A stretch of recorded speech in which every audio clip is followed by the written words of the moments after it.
Syederalun, musibah kebakaran kembali terjadi di Biren. Satu unit rumah semi permanen milik Barensyah berusia 46 tahun, seorang janda di Dusun Sukun, Gampong Gelumpang Payung, Kecamatan Cempa, Biren terbakar sekitar pukul 20 waktu Indonesia bagian Barat pada Minggu 21 Mei 2023. Rumah tersebut ditempati bersama 3 anaknya.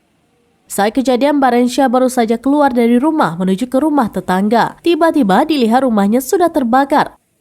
Kobaran api terlihat di bagian atas samping utara rumahnya. Kecil Gelumpang Payung Hasri berusia 35 tahun mengatakan rumah terbakar itu milik Barensyah berusia 46 tahun, janda 3 anak. Untuk penyebabnya belum diketahui pasti. Menerima informasi rumah terbakar, Kecil dan perangkat Gampong langsung menuju lokasi. Warga sekitar juga dengan cepat memberi bantuan dan menyelamatkan barang milik korban. Tim Damkar Biren mengerahkan 3 unit mobil pemadam dari Pos Induk Kota Biren. Api berhasil dipadamkan beberapa saat kemudian.